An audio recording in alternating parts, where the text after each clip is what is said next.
We are live on Believe in Monsters podcast. I am one of two tonight. Chris Krogman here at Shy Bears 1985. This is Believe in Monsters, BIM_pod on the Believe Network at Believe BLEAV Network on the Twitterverse. My co-host tonight is Mr. Lucas Berry, the Lucas Berry at lberry_40. Please follow both of us and the show. And our missing host, Mr. Joe Gaither at Joe Gaither6 on the Twitter box. You can like and subscribe and comment on YouTube and Facebook and Twitter and all the socials and the podcast, Spotify, and all the shits out there. Lucas and Joe do a wonderful job of posting those things for everybody listening at home because your boy doesn't do that. I don't know how, but that's all right. Lucas, how are you tonight, man? You don't got to out yourself like that. And whatever. I'm the talent. It's all good. Right? I do the. It's all good. You're the hired talent. Something like that. I'm good, man. I'm excited. I am going to the Bears game in Chicago this week. I have some of my Philly friends flying out. They actually listen to our podcast weekly, so thank you for listening. And they were asking if you guys will be there, and I said, unfortunately, the other guys from BIM will not be there this year. But it's all good. We'll get you out there to a game. But I've been to Soldier once. I did want to go this year. Unfortunately, some family challenges have come up to where I won't be able to attend. Unfortunately, financially and just time-wise, right around the holidays and whatnot, just makes it way too difficult. You guys like to go on fucking whacked out shit for parents, like you wanted to go on Halloween last year. Like I'm going to leave my 6 and 4-year-old to not go trick-or-treating with me. And then this year, Christmas time, and I got to buy them presents and got my mom in town and all that shit. So unfortunately won't be able to join you, but I will. I'm sure you asshats are going to FaceTime me while you're there getting blitzed on Fireball and Coors Light and what's the shitty Chicago light beer that everybody drinks? I don't know. Miller Lite, the official beer of the Chicago Bears. Official beer of the Midwest alcoholics. Anyway, that's Spotted Cow. That's Spotted Cow, man. No, that sounds too fancy. Spotted Cow. It's a Wisconsin. Everyone in Wisconsin drinks it. They drink Schlitz, man. I don't know what that is. Milwaukee's best. Milwaukee's best. They're actually, you know what? What is Milwaukee's best? Busch Light. Busch Light's not a bad, cheap ass beer. It's like even cheaper than Bud Light, and it's not bad. It's an Anheuser-Busch beer, obviously. Busch Light. But anyway, I'm looking at the weather here. It's going to be cold on Sunday.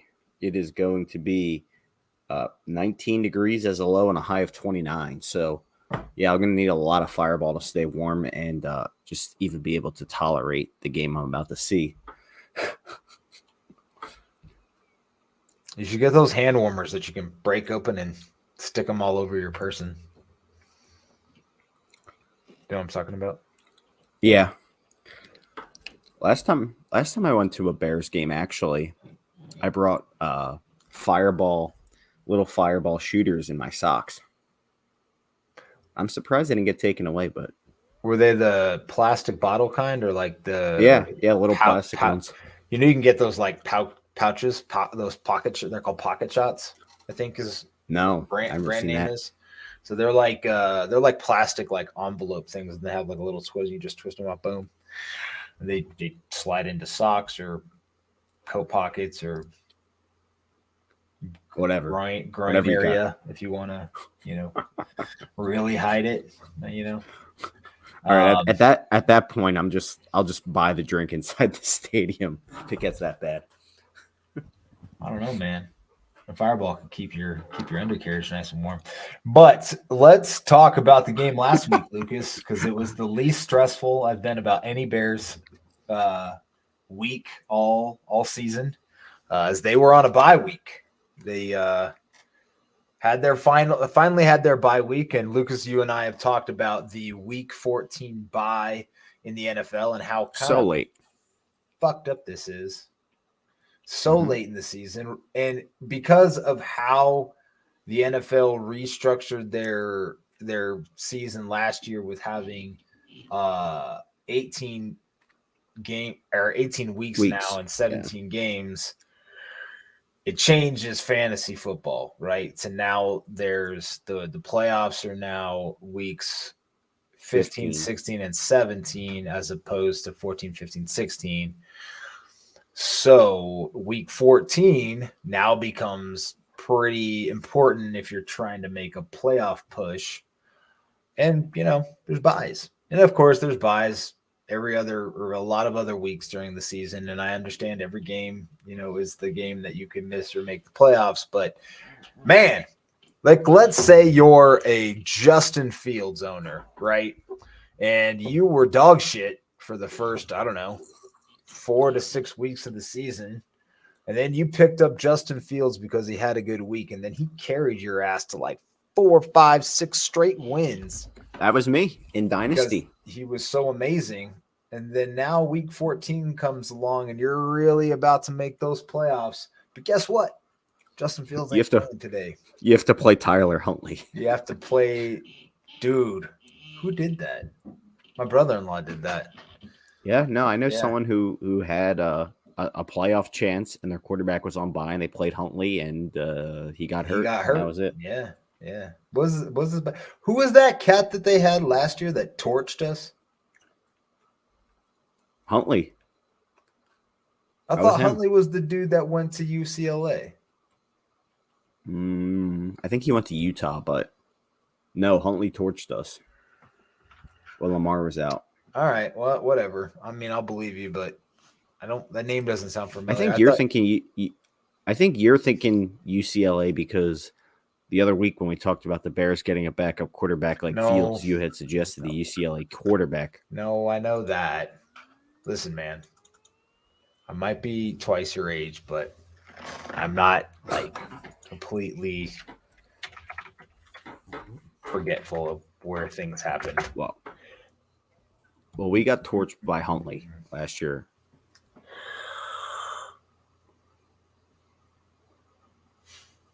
Where'd he go? You did go to Utah. All right. Who am I thinking of then? Anyway, Brett Hundley went to UCLA. That's not far off.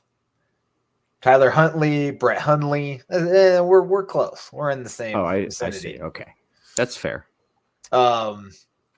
Anyway, so yeah, the fantasy playoffs will start this week. I have a bye week. Lucas scratched his way into the playoffs in our other league where he started 0-4 or something terrible. 0-4.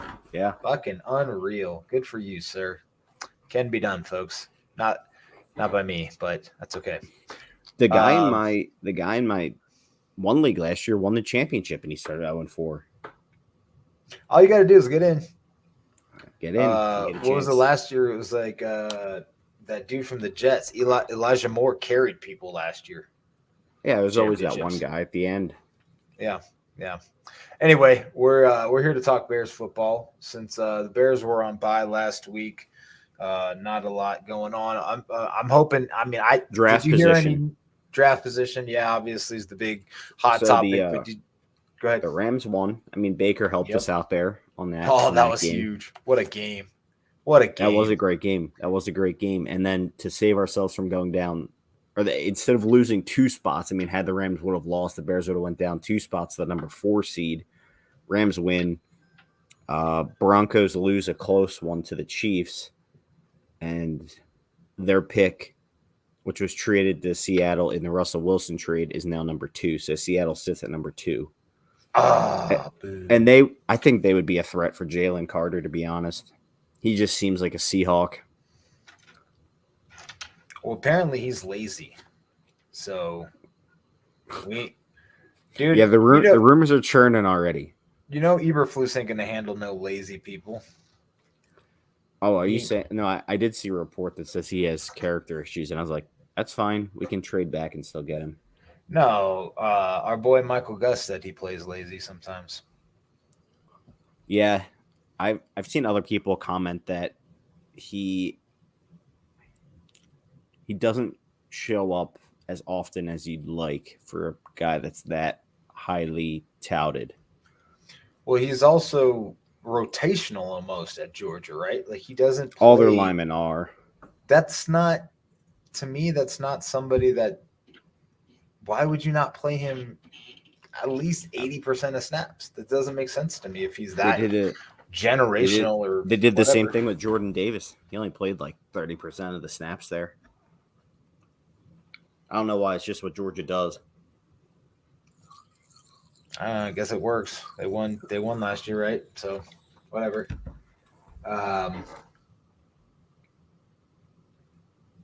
Well, I did not realize. I guess I forgot that the Broncos were right there as well. Yeah, so they have the tie, but the Broncos and Rams play each other one time before the end of the year. God, I can't trust the Broncos to win that game. Right. Well, basically, I mean, the Bears, if they lose out, are at least guaranteed a top 3 pick. If they lose out and the Broncos win one, they'll get a top 2 pick. Yeah, I mean, I said they'd lose out before the fucking Falcons game, so you did. I should have just bet that, which I don't think you could do. I mean, I guess I could have bet the under something. It probably would have been some shit ass lines though, but either way, under 6.5 is looking solid, man. Could have made that bet at the beginning of the year, huh? Anyway, I didn't hear a lot of practice reports or anything like that. I'm hoping we see more Alex Leatherwood this week against the Eagles.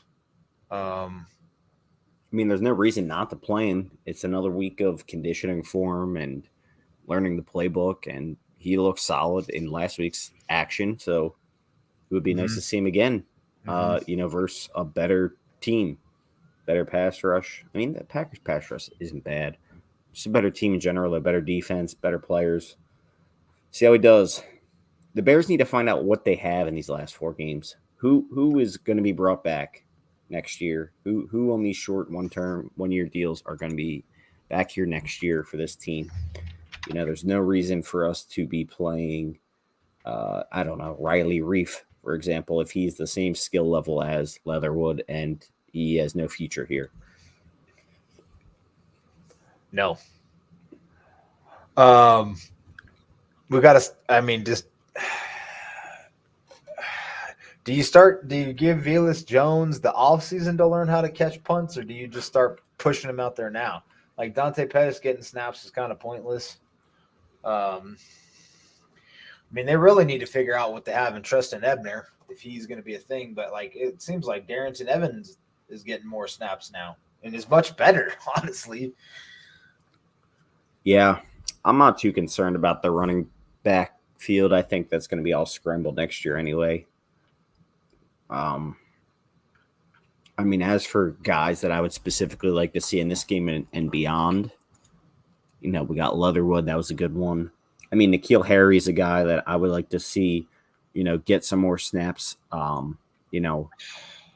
either in the, double tight end look like we use him versus Dallas, or outside as an X, whatever. I would like to see him get some more run. I mean, I personally think has more potential than ESB. There might be something there with Harry, so it would be nice to see if we can figure that out these last few weeks and see how he kind of meshes in the offense in a more full-time role.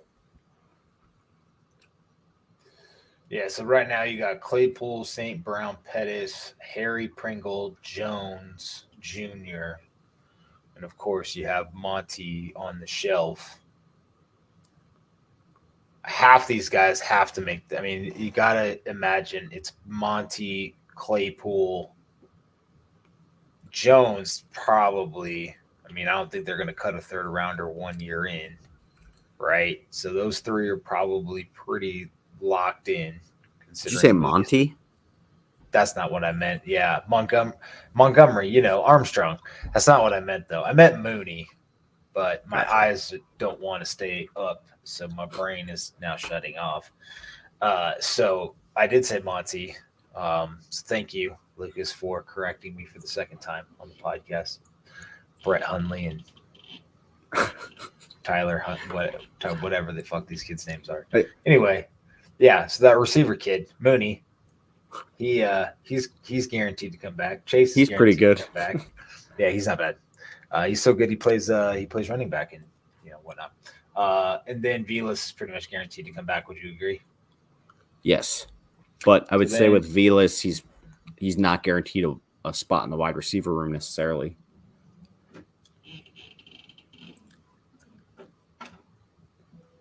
He doesn't really fit in another room. I mean, at this point, he's just a special teamer, right? They don't really use. They don't have their own room. It's not like Devin Hester when he was a dog shit receiver was like, oh hey, I'm gonna go hang out with the kickers. Hey, Trenton Gill, let me fucking kick it with you, bro. Like literally, dude. Did you hear that? Is that Tyreek Hill quote for real? That kickers miss kicks because they only practice for like 5 minutes and then go play ping pong. I don't know. Did he actually say that? I don't know. I saw some random shit on Twitter and this guy's like crying, laughing face and said facts. And I was like, what? Did he really say that? Because that's hilarious. But I could see it being true either way. So, yeah, the Bears need to find out which one of these outcast guys is going to be their, number 4, number 5 receiver next year. I personally would like to see it be N'Keal Harry, but we'll see. I mean, still thinking about that catch he had versus Green Bay. I mean, that was pretty sick.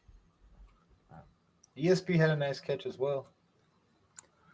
Yeah, but I did like Harry's catch better. Don't get me wrong. I'm a big N'Keal Harry fan. I know, but he just has too many drops. I just don't understand why Harry doesn't why was he a healthy scratch? That bothered me. I don't know. I don't like it. It didn't bother me. It bothered me in the sense that the coaching staff doesn't seem to value him as much as they do St. Brown, at the very least. Plus, St. Brown has the history with Getsy, so it's going to be hard for Harry to shake that. I mean, he hasn't unless him and Fields just create this massive chemistry over the last 4 weeks of the season. I mean, we talked about it early, man. Moving him to U tight end isn't a terrible move. Nah, I mean that I love that play they ran versus Dallas, where he basically was like a really tight slot receiver, basically a tight end. I mean, he ran exactly what a tight end would run. He boxed the defender out and caught a nice TD. Yeah, I mean, I would like to see him used more like that, honestly. Yeah, he's a big dude, and he uses that body pretty well. And so Adam Hogue, I think, brought this up. And you remember the deep ball that Claypool caught from what's his name? The one that got hurt, the quarterback. Simeon. Yeah, Simeon. That he didn't really go up and high point the ball. It kind of still hit him in the chest or kind of hit him in the arm or whatever right here. The he's a body catcher. Yeah, the difference with Harry is he went up and he snatched that ball with both hands. So I agree. I agree with you on the Harry call. I'm just trying to read between the lines on what the coaches might think and where that goes. I don't see him beating out ESB. I just don't. I mean, I just don't see that being a thing over him unless something different happens. And I don't think I necessarily see them keeping both because they're very similar. Unless they move Harry. So then that puts us at 4 wide receivers with a spot for a potential free agent and a spot for a draft pick, or 2 draft picks, or 2 free agents and no draft. I mean, I don't see them passing on a wide receiver in the draft this year. But okay, I mean, I guess anything's possible. And the free agent class sucks, so maybe there is a spot for Harry. I don't know. Speaking of wide receiver free agents, OBJ said today that he will be waiting till next year to sign with the team. I know a lot of Bears fans will probably be clamoring for him, but I do not think he's a fit in Chicago at all. And he's a head case. That. He's a head case, dude. He fights kicker nets and loses. He's gonna want to go to a team who's about to win anyway. So I don't think that'll be an option. But I know he wants to go back to the Giants. I mean, he said something about him and Saquon never got to finish what they started or something. Well, Saquon's going to leave too. Oh yeah, because he's going to be in Chicago next year. Good stuff. Maybe they go to the same place. Maybe him and OBJ end at the same place. I go ahead. Who else on offense are you looking for these last 4 games? So that Wesco kid got hurt, right, at tight end? Yeah. They didn't sign anybody. I mean, it's just Griffin and Cole. Now there's really no other. I mean, you really can't give Ja'Tyre Carter any run at guard. There's no point in seeing that. I don't. Do you see Cody Whitehair coming back next year? They can save money from cutting him. What do you need to save money for, though? Exactly. You're gonna have to hit the cap floor or something, dude. You know, you're just creating another hole. So I mean, I think he'll be back. He should be back. I mean, he's not terrible. He's fine. Get rid of him the year after or whatever, but I would say he's much better than terrible. Well, that's what I mean. He's not a detriment to your team at all. He's probably slightly positive. Yeah. Could you upgrade eventually? Yes, but yeah. I mean, the biggest guy I'm looking for is Braxton Jones at left tackle. I mean, it seems like he's been getting better every week.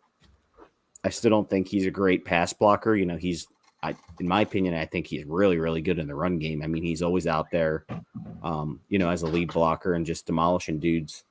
I want to see his development over these next few weeks as a pass blocker, especially if we see the Bears run similar offense they ran versus Green Bay, where they're running more drop back stuff, where the line has to protect a few more seconds as opposed to just, rolling out with the QB.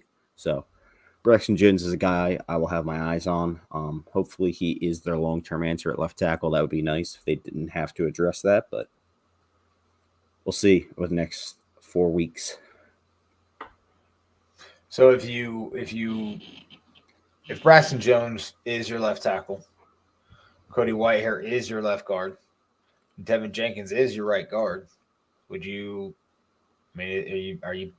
pretty confident with those 3 being in those slots next year, or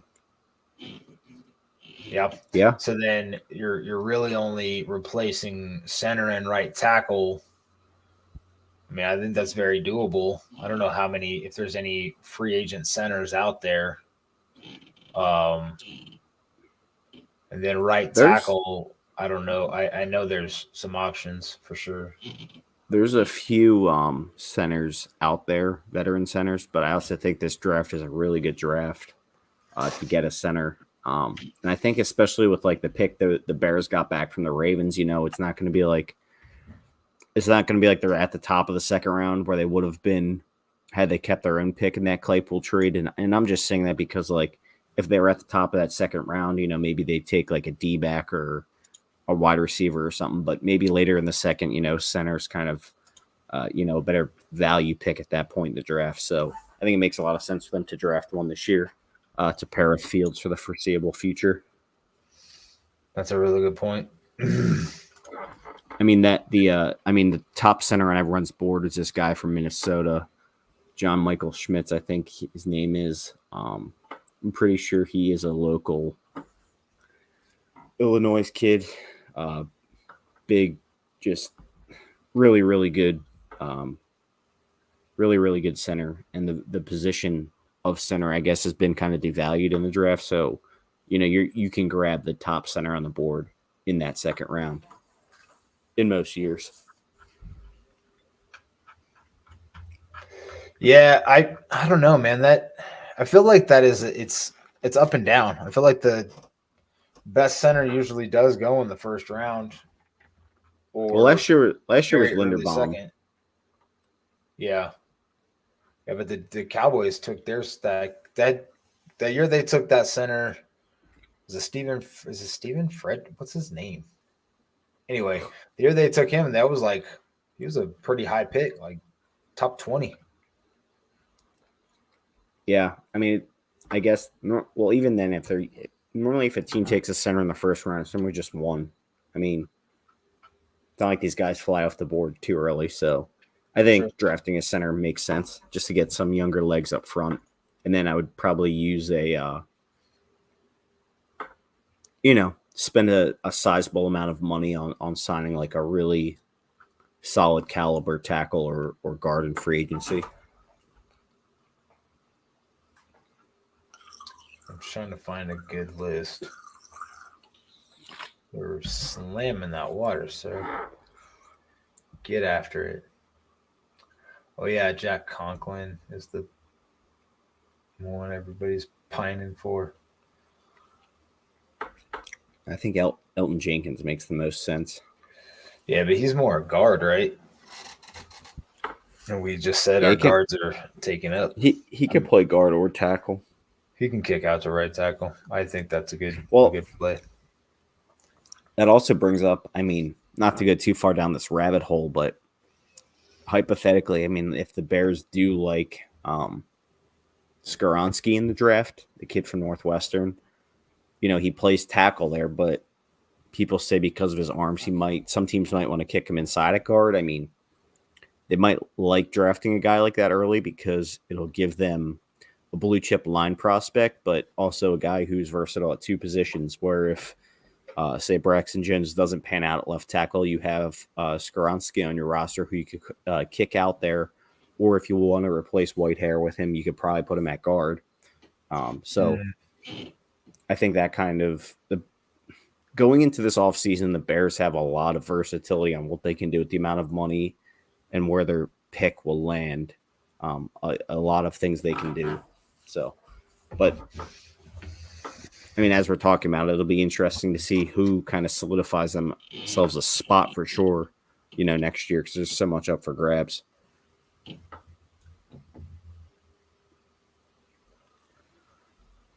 So Seattle has the number 2 pick currently, yeah. And you don't see them taking a quarterback? You think they're going to ride with Geno? I think Geno and I think the Lions are kind of in the same boat too, who have the Rams pick, right behind us. I think both them teams are going to believe in their guys at least for another year. I think the Seahawks will keep rolling with Geno, and I think the Lions will keep rolling with Goff for now. Man, I don't know if I guess the Lions are probably going to win 9 games, right? Or get it close. Could, yeah. I mean, Goff's playing some of the best football of his career. I mean, right. he's in a fantastic situation. Don't get me wrong, but I mean, if he's able to operate in it, our boy Jameson Williams, Joe's boy, scored a touchdown last week. Oh yeah, I missed it. They look. Lions look good. I do. I was pretty harsh on them earlier. As you know, you told me they would be better than us, and I made fun of them, and they get the last laugh. Yeah, at least this season. Well, it'll be interesting to see what happens on the offensive line. I think I would like to invest in free agents more than the draft because they're going to have to find value and spend money this offseason and address a lot of holes, honestly. So I think O-line is one of the strengths of the free agent class. So hopefully that This regime is not afraid to let people go if they don't feel like they're a part of the future. So if Whitehair's not, on their keep them list, he could very well be gone this offseason, regardless of cap savings or anything. It could just be a talent versus, whatever type thing. I think they're going to like Braxton Jones, and they're going to want to give him as much leash as they can. He hasn't looked, J Web Nation terrible. Just the Washington game, really. Other than that, I think he's been all right. Yeah.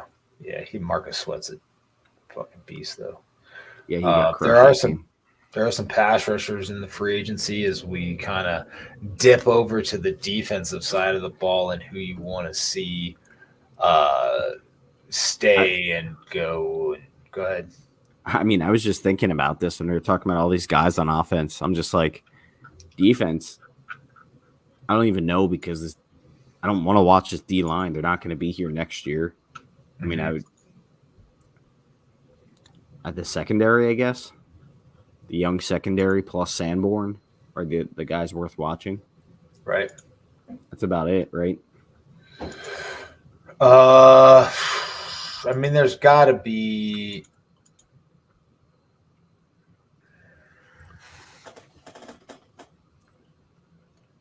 I mean, Robinson needs to get his snaps so that we can see, like Muhammad just doesn't need a single snap again. Taco Charlton was just a body that they brought in. I don't want to see Mike Pennell Jr. back here. Angelo Blackson's been fine, but there's really nobody to be excited about, really, other than Sanborn. Brisker, I'm excited to watch Brisker come back. Yeah. I think this defense really missed him. The past few weeks, the intensity's been not there. So no intensity. And Gordon, man, Gordon's got to show some flashes here to finish the year. Hopefully, it'd be great. Great if he showed some flashes.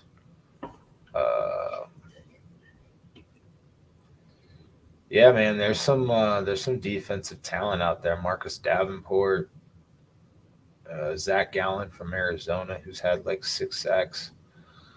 Man, I remember when the Raiders took Clelin Ferrell from Clemson. People freaked the fuck out. That was like Mayock's first pick, and he took him over somebody else. Remember, but he's a free agent. I don't know if he's any good.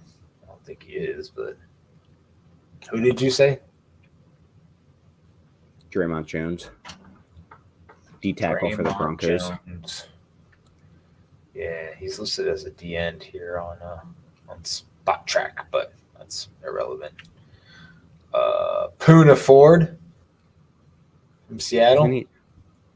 Isn't he playing a 3-4? Who? Poona Ford. I don't know. Sure. Chase Winovich. Yannick Ngakoue. That would be a good one. Ashawn Robinson. Honestly, just names I recognize. Dante Fowler, man, he's bounced around a lot. Let's talk about the game. What's going to go on this Sunday? Oh, the Eagles game that y'all are going to without me? No, I'm just kidding. Yeah. Did you hear that? Yeah, I heard that. It's my favorite song. Yeah. I got nothing to say about this game. We're gonna get blown the fuck out. I think it'll be high scoring. If it's high scoring, that's all I want. High scoring will keep me entertained. I think the alcohol will keep you entertained. The over-under is 48.5, I think. A pretty high over-under. Man, they expect the Bears to score 3.5 points, huh? Shut up, dude. The Bears are going to score at least 24 this game. Oh, man. Please say it with your chest, Luke, so I can bet. the team under Bears 24. Is gonna that what you got score. them at? Yeah, that's what I'm saying. They're at. Yeah. I'm gonna go bet that under right now. Let me see what the actual the line is on the Locked game. in. Lock it in. Lock it up. So I think, like you mentioned, having those defensive backs back in the secondary is going to be good, especially against a team with AJ Brown and Devonta Smith. I think we match up better with AJ Brown. Devonta Smith is the kind of wide receiver that runs all over us pretty much every time. So That's Jalen going to can't be. keep up with him. I was going to say that. I think it's going to be interesting if Jalen lines up on AJ Brown. We've seen him have some success with some bigger wide receivers like that, like Devontae Adams a few times. So I don't know if there's no way that Jalen Johnson will follow him, right? No, he's never been that corner, right? To follow. Besides the one time he tried it on Devontae Adams, and when they moved into the slot, he got crushed. Yeah. Yep. That'll be an interesting one to watch. I mean, I think Kyler Gordon, they're gonna go after him a lot. I think Goddard's coming back. Goddard is eligible to be activated off IR. I don't know if he's going to play this week, but not sure if that's a great matchup for Sanborn quite yet. If he is out there.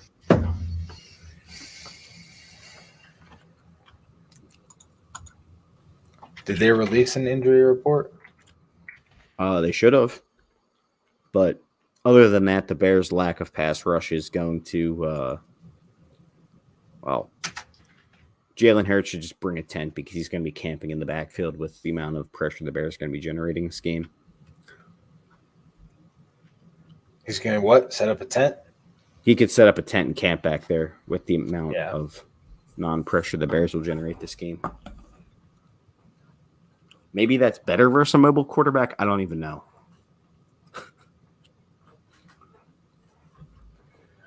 So I don't see Goddard listed as did not participate, limited participation, or full participation. So I don't know where he's at. I think he was just eligible to return from IR, but maybe he's not ready yet. Gotcha. We had Larry Borum, who did not participate, Chase Claypool, Justin Fields, and Trevin Wesco. Full participation. What happened to Claypool?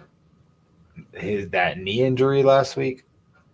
I mean, he kept playing, so I don't know why. Whatever. And then Brisker, Gordon, N'Keal Harry, and Phil Dorr all full participation. Right. Yeah, so I mean, matchup wise, obviously the Eagles' offensive line is an A+++, and the Bears' defensive line is an F. The matchup there is absolutely terrible. I mean, what are the Eagles' keys to success in this game? I mean, do you think they do what they want? Do you think the Bears are going to make them run the ball? Do you think the Bears' defense is just going to be completely hopeless in this one? Yes. All of the above. No, they're not going to. Bears' defense isn't going to force them to do anything. The Eagles are going to do whatever they want. They're a good offense, regardless of the Bears' ineptitude on defense. I guess a better phrasing is, how do you think the Eagles are going to attack the Bears? Balance? Are they going to be run heavy, pass heavy? They'll probably be run heavy. I mean, they're a pretty run heavy team anyway. They do have a good mix of pass just because of Smith and Brown, but they can run the ball very well, especially with Hurts. So I think it's still going to be a fairly run heavy scheme. And you'll see them mix in play action and torch us with Brown and Smith. Yeah. I think I agree with you. I could see Smith definitely having a bigger game than Brown. Yeah, we'll see. I mean, the Bears, kind kind of an underrated storyline, I guess, for this is how are the Bears going to react out of a bye week? I mean, when they came out of the mini bye, after they played Washington on Thursday, they came out on Monday night and played Yeah. their best New game of England football straight all year. torched them. Yeah. So That is a good point. I want to see how they're prepared again. I'm not saying that the Bears will win, but maybe if they just come out with some new stuff that hasn't been seen yet, maybe catch the Eagles by surprise, can put up some early points. Maybe it's not as bad as we think. I would say, Well, on paper, according to the Twitterverse, Justin Fields' illness is more serious than we think, and he's going to be held out of this game so that the Bears intentionally lose. What do you think about that, Lucas? it's a load of nuts. It's a load of nuts. I agree. I think it's more than a little nuts. I think it's a load of nuts. Bonkers. That's what I said. A load of nuts. Why would you not play your young stud quarterback to get him more? It's not even that. People are and just acting like it, like he would be okay with that. Like them telling him to act like he's sick and miss the game. Like that is just next level tinfoil hat conspiracy theory. Now we can have this conversation on Monday or Tuesday if he actually does miss the game. But until that happens, we're Wednesday night and the first freaking injury report has been released. If this was Friday and he was working on a 3-day illness and it's clearly not COVID, or they would have said so. He wouldn't be in the building. They said he was in the building. Yeah. He's probably just got a little tum-tum. That's weird, though. I didn't think vegetarians got tummy aches. I thought they were all cleaned out. From flu season, man.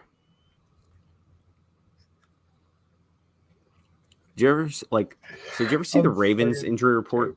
Lamar's on that thing like every fucking week. He always plays. He's got to poop. I don't know what, dude. That is crazy. For whatever reason, I feel like some of the national reporters, like, I'm going to tweet that out to joke about it at this point because it happens so much. Like, I'll see random Schefter tweets where it'll be like, Lamar Jackson on injury report with illness. It's like literally like every week the guy's fucking sick. Anyways. The guy is fucking sick. He's a dope player. Yeah, hopefully he can come back soon. Speaking of fantasy, that was another big blow for a lot of fantasy teams. Not having him. Lamar Jackson. Lamar. The prized gem of the free agency class this year. I don't know, man. Go Brady's available. He's only 45 years old. Comes with 6 Super Bowl rings and no wedding ring. Ooh. Damn. He rebounded fairly quick. He's already with some other. What is he really? He's with some like supermodel. Shut your mouth, dude. Why does he say like this is the only kind of chick he goes for? It's because Antonio Brown stole his girl. I don't know if it was like a fake picture, but yeah, I saw that Brady was with some really young chick.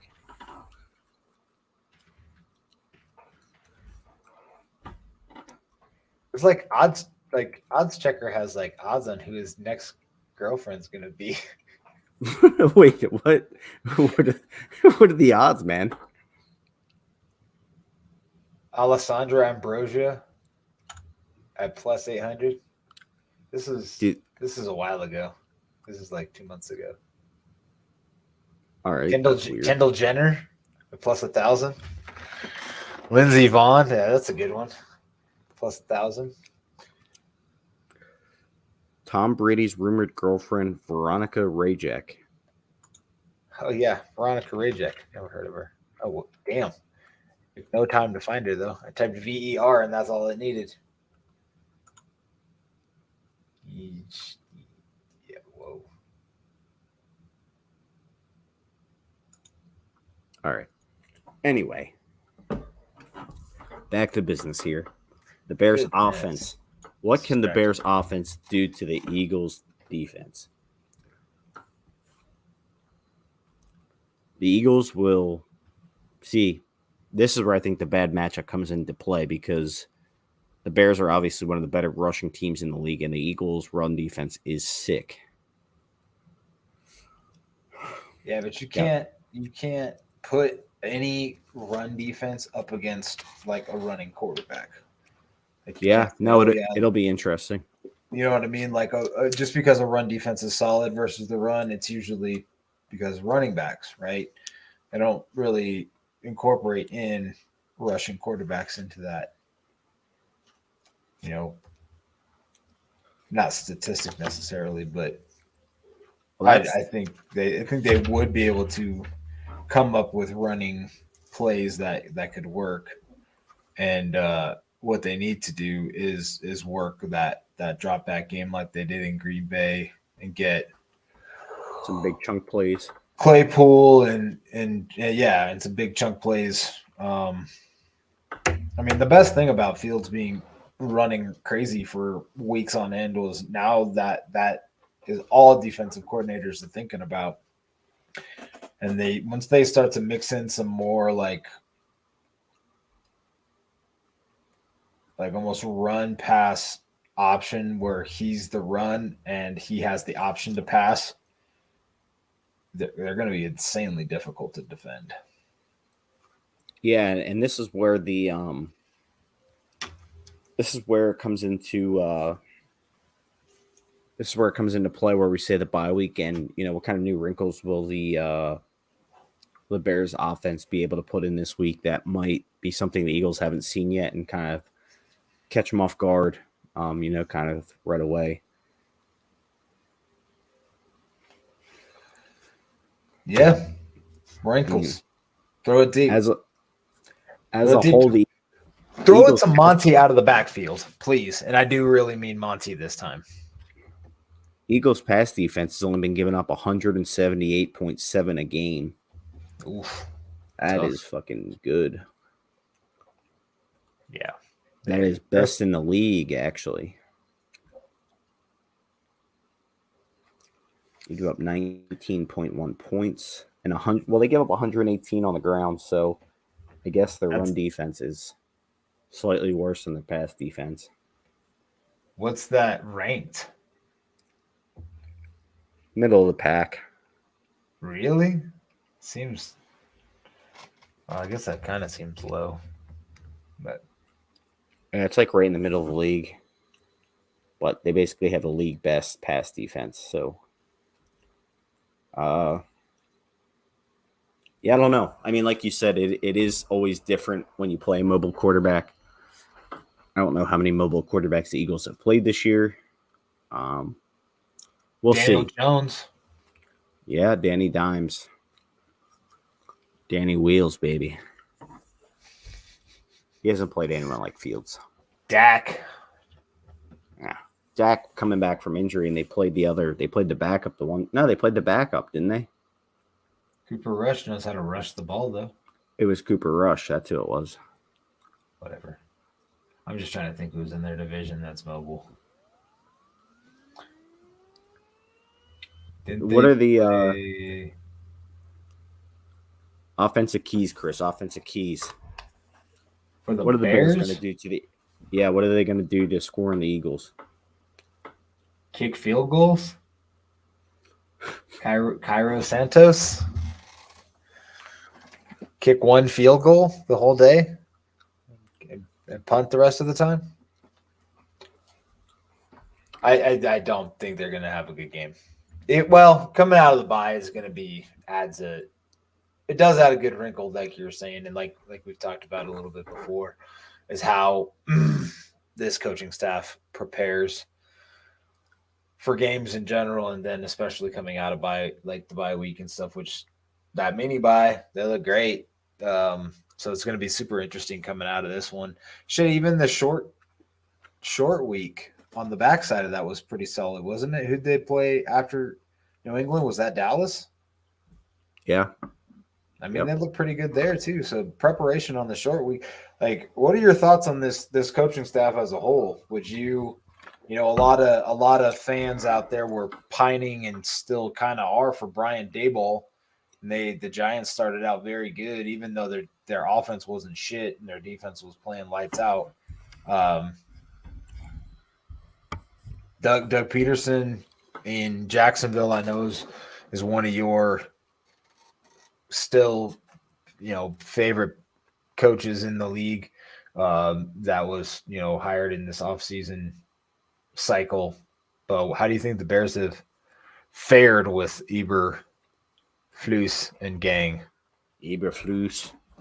Oh, fine. I mean, it's coaches that I feel like are so tough to judge. I mean, sometimes they really do need a little bit of talent to work with.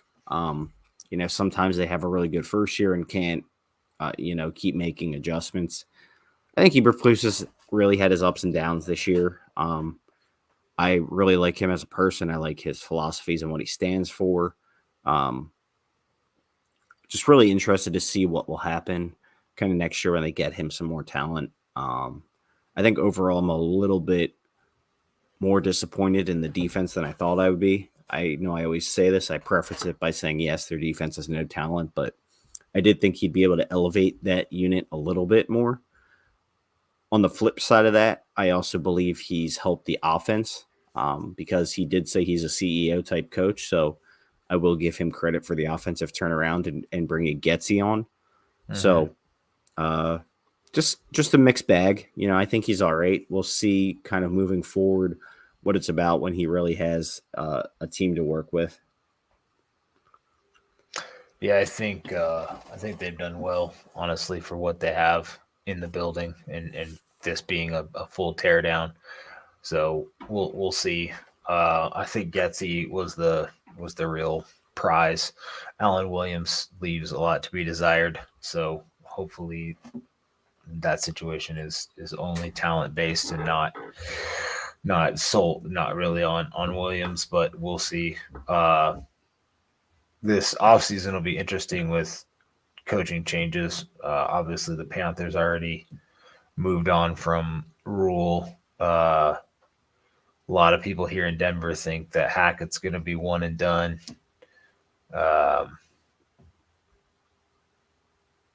Who else is probably shit canned?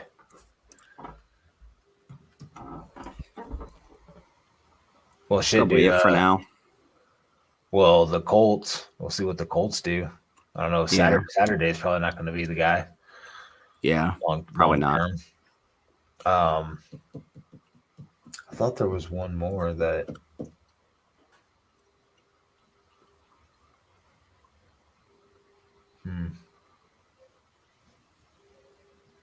Kingsbury? You think Kingsbury keeps his job?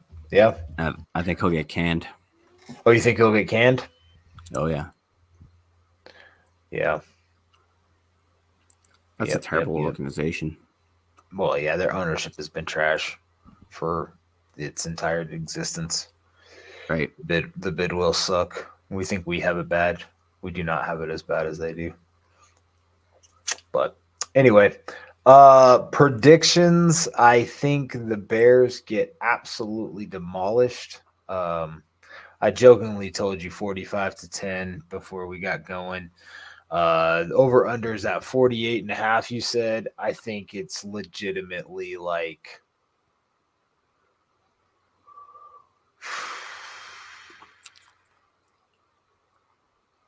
35-14 Eagles.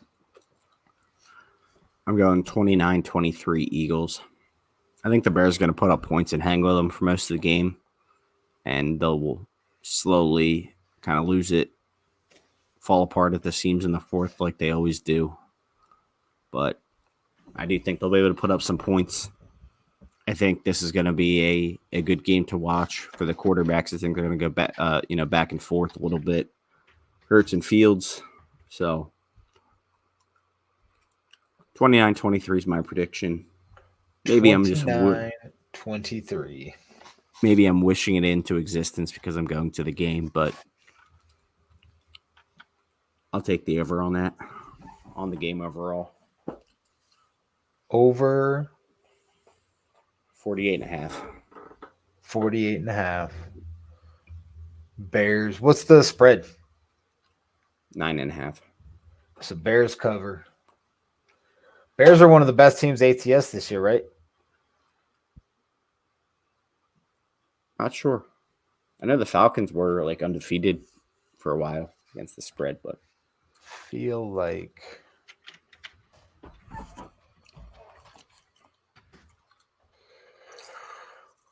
let's see here. Ooh, interesting. Who do you think is number one right now? This is just complete guess. The Panthers.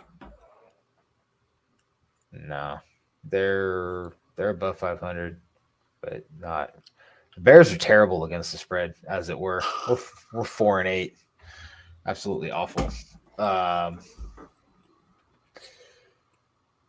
It's fucking the worst in the league is Tampa at 3-9, which that's hilarious because they're so terrible. Cincinnati 10-3 against the spread, 77%. That's fucking crazy. So go bet the Bengals, and then it's the Giants, Detroit, and Philly. Giants and Detroit are both 9-4, and Philly's 8-5. So San Francisco, Dallas, the Jets, Tennessee, and the Chargers. Ow. Chargers looked good the other night, Monday night. Oh yeah. Bouncing back, defense looked good. Khalil Mack making noise for the boys. They exposed Tua, man. Tua Brandon just Staley- looked like hot dog shit, dude. He did Brandon not Staley, throw the he had a ball good well. he had a good game plan though. I don't think I'd agree with that. His throws, like there were plenty of wide open Tyreek Hill throws that he just threw like a duck. Just they looked terrible from out of his hand, and that's nothing Staley did. Well, I was watching what Staley did, what a lot of other teams haven't done this year, is he basically gave those receivers, he gave them from the numbers over to the sideline and just said, you can have that space. So when Tyreek Hill went in motion, the corner just played inside leverage on his inside shoulder the whole time. And Tua actually looked off the receiver who he could have thrown down the sideline to and probably, would have foot raced into the end zone to tuck the ball and scramble on those throws because he knows he can't throw hash to hash. Huh. If you go back, it was like deliberate that his cornerbacks were playing inside the numbers and playing just inside shoulder on him, not letting him get inside at all. And it looked like it had Tua really rattled. Well, that's trouble. That wasn't the other one. It was that Staley? If Staley gets fired, do you think Staley gets fired? He should. If they don't make the playoffs, he absolutely should. That team is way too talented for them not to make the playoffs. Dude, this has been the Chargers since I was in high school. Like they have always been uber talented and fallen short. Marty Schotten. I mean, they've had, think about their quarterback run. They've gone from Drew Brees to Rivers to Herbert. In a pretty short amount of time, and they've had talented running backs the entire time. With Tomlinson, and then Melvin Gordon was fucking a beast in San Diego, and then now they have some Eckler. really good defenses. Yeah, they just their defensive issue. They get hurt all the time. Mm-hmm. They had that cornerback that was like top cornerback in the league, and he just got hurt every single year. And now Derwin James seems to be falling into that same pattern. Hayward getting hurt all the time. And then Bosa's out now. And then who's that other defensive end they had left? Was it Melvin? Anyway. Melvin Ingram? Yeah, Melvin Ingram. The Chargers have always had tons of talent, and they just I don't know. I'll save that for the Believe in Chargers podcast. Are you going to be on there? Believe in Bolts. Did they ask you to co-host? Oh yeah. Since you're electric. Ooh. Are you singing the song tonight since Joe's not here? Fuck yeah, man. You fucking ready? Oh yeah. I was actually gonna see if we could hear it while I thought you were gonna say phone Joe in. Fucking hilarious. No, that would be funny. don't think. I wonder if you can hear it. I can hear that. It's the Papa Murphy's commercial. No. No. Cool. Well, then I'll just sing along with it while it's on. This would be great. All right, you ready? It's about to start. All right, here we go.